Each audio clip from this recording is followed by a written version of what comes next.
자동차 부품 산업 불황이 지속되는 가운데 경주 지역 부품업계도 대규모 구조조정에 나서면서 노조와의 갈등이 벌어지고 있습니다. 영덕군과 영덕군의회가 업무 추진비를 사용하면서 구체적인 내역을 공개하지 않아 의혹을 키우고 있습니다.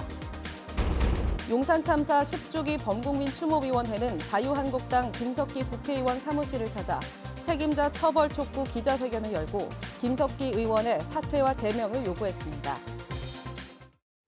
여러분 안녕하십니까? 경주 자동차 부품 산업 불황이 지속되면서 지역 경제가 어려움을 겪고 있습니다.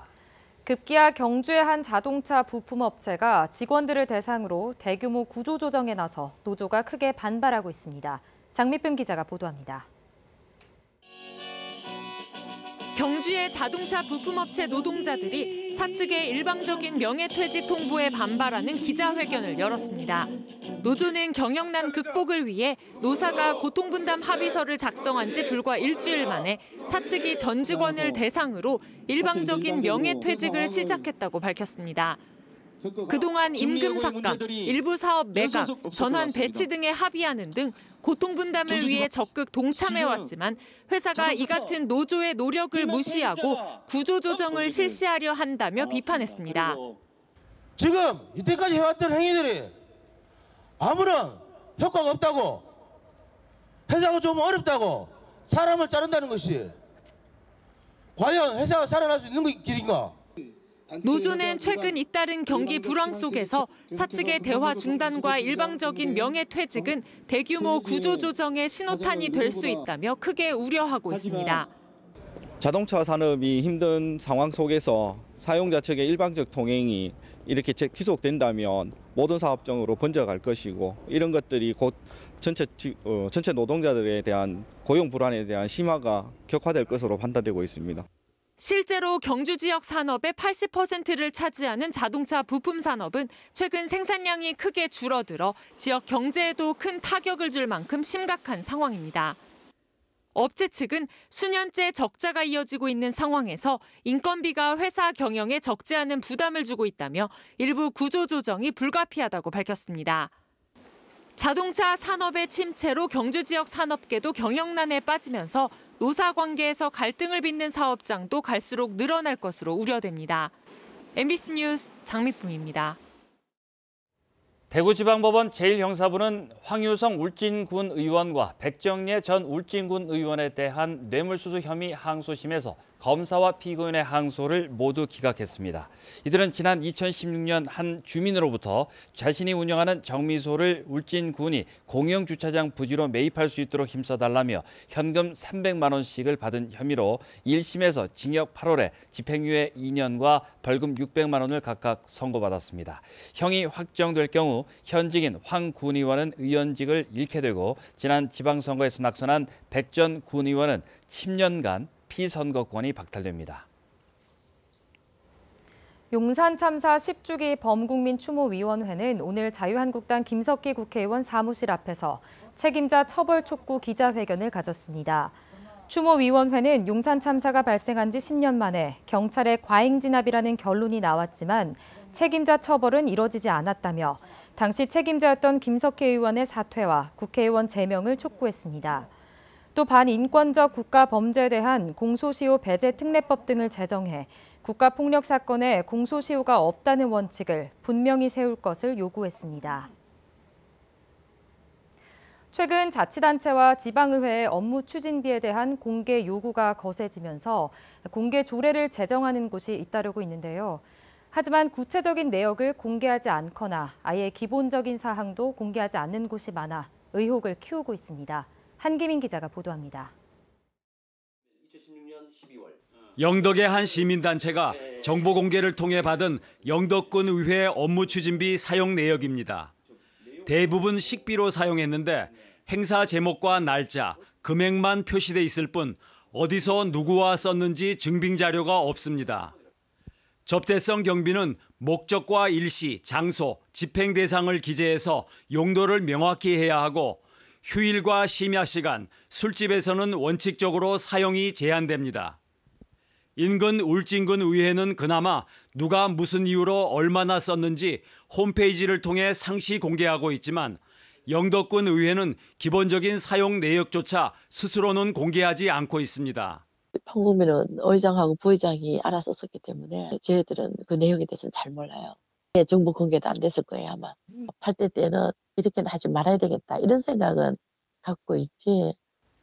영덕군도 군수 업무 추진비를 홈페이지를 통해 공개하고는 있지만 행사 제목과 인원까지만 표시돼 있을 뿐 사용 시간과 장소는 알 수 없습니다. 심야 시간대에 뭐 술집에서 술을 먹는지 아니면 뭐 다른 지역에서 유흥으로 그런 걸 유흥비를 썼는지 확인할 수도 없고 지역에서 한 군데 식당에다 몰아주기를 하는 건지 알 수가 없지 않습니까?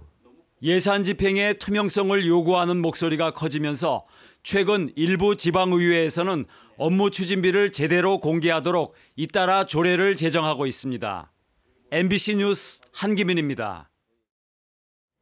미소 지진에 대한 정보가 제공되지 않아 국민들의 불안감이 커진다는 여론에 따라 기상청은 올해 7월부터 규모 2.0 미만의 미소 지진에 대해서도 홈페이지를 통해 정보를 제공하겠다고 밝혔습니다. 또 기상청 홈페이지에서 사용자가 설정한 지역 기반으로 지진 진동 도달 예측 시간과 예상되는 진도, 진동 전파 상황 등의 정보도 실시간으로 제공합니다. 특히 규모 3.5 이상 지진에 대해서는 단층 운동 분석 정보도 함께 제공하며 우리나라 지질 구조와 특성을 고려한 한반도 지질 규모식도 7월부터 적용합니다. 경상북도는 내년도 동해안 전략 사업으로 해양 신산업과 신재생에너지 등 16건 655억 원을 선정하고 예산 확보에 적극 나서기로 했습니다. 이는 올해 경상북도가 동해안 전략 사업으로 확보한 국비 327억 원보다 2배가량 늘어난 금액입니다. 주요 사업 내용은 해양기술 실해역 시험평가 시스템 구축 90억 원, 영덕축산 블루시티 조성 사업 10억 원, 울진해양치유 관광단지 조성 40억 원, 신재생에너지 융복합 지원 사업 110억 원 등입니다.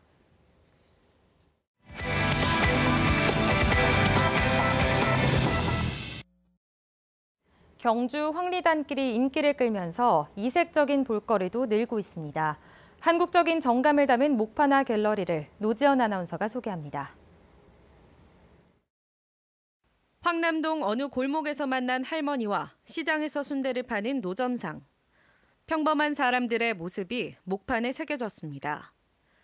조용한 산사의 아침과 삼릉의 소나무 숲, 신라 천년의 유적들도 목판화라서 더 섬세하게 표현됩니다.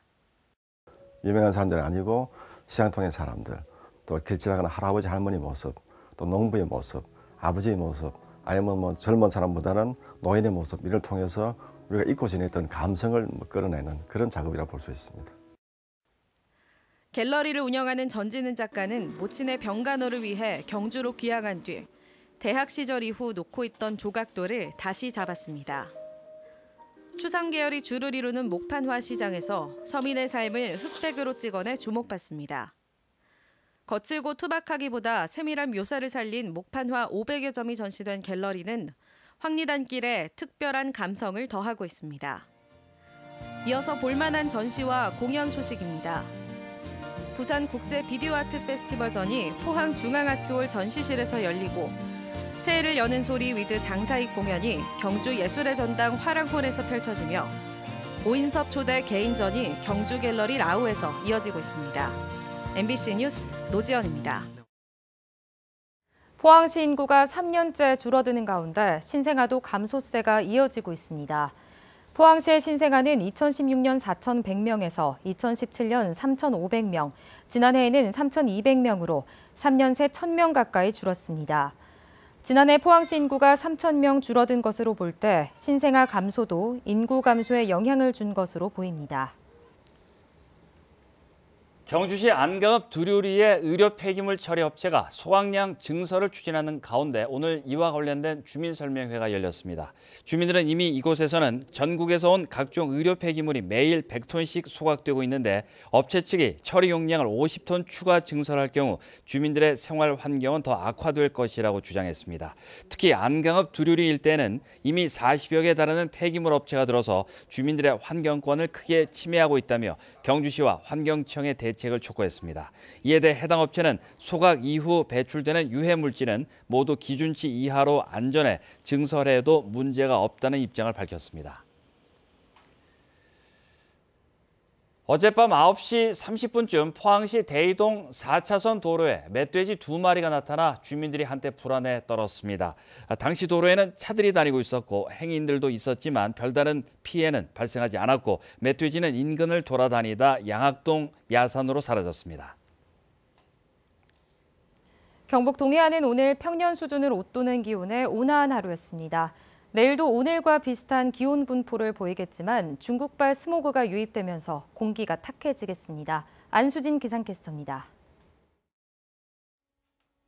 오늘 온화한 날씨에 대기의 질까지 무난해서 야외 활동하시는데 큰 무리가 없었습니다. 주말인 내일은 다시 중국발 스모그가 유입되면서 초미세먼지 농도가 높아지겠습니다. 주말 동안 하늘 표정은 대체로 흐리겠고요. 토요일은 8도에서 10도로 오늘과 비슷한 기온 분포를 보이겠지만 일요일에는 강한 바람에 춥겠습니다. 경북 동해안에는 내일로 나흘째 건조특보가 이어지겠습니다. 산불 등 각종 화재 예방에 각별히 주의하시기 바랍니다. 자세한 내일 날씨 알아보겠습니다. 내일 구름 많다가 오후 늦게 흐려지겠습니다. 아침 기온 영하 1도에서 3도, 낮 기온은 8도에서 10도입니다. 울릉도와 독도에는 구름 많겠습니다. 아침 기온 울릉도 4도, 독도 7도, 낮이 되면 울릉도 8도, 독도 9도입니다. 동해상으로도 구름 많이 지나는 가운데 바다의 물결 동해 중부해상에서 최고 2.5m, 동해 남부해상에서 최고 2m까지 일겠습니다. 울릉도와 독도에는 일요일 오후에 비나 눈 소식이 들어있고요. 다음 주에는 대체로 맑은 날이 이어지는 가운데 기온은 평년 수준에 머물겠습니다. 날씨였습니다. 포항시는 자녀가 4명 이상인 다자녀 가정에 특별 양육비를 지원합니다. 지원 대상은 지난해 말을 기준으로 자녀가 4명 이상인 다자녀 가정 가운데 10살 미만 자녀로 다음 달 15일까지 거주지 읍면동 행정복지센터에서 신청받아 연 1회 인당 최고 25만 원이 지급됩니다. 특별 양육 지원금은 포항시가 지난 2011년부터 전국에서 유일하게 시행하는 정책으로 지난해는 325세대 623명에게 총 1억 4,900만 원을 지급했습니다. 경주시는 올해 사업비 5억 5천만 원을 확보해 단독주택 도시가스 공급을 보조합니다. 도시가스 수요 주택의 부담금이 20만 원을 초과할 경우 전체 비용의 80% 이하 범위에서 최고 200만 원까지 지원됩니다.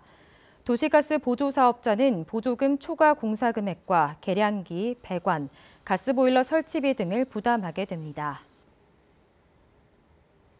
영덕 구규림관리소는 구규림 보호협약을 체결한 포항과 영덕 등 4개 시군 79개 마을 주민 대표를 대상으로 고로쇠 수액 채취 방법 교육을 실시했습니다. 네, 이상으로 포항 MBC 뉴스데스크 마치겠습니다. 여러분 고맙습니다.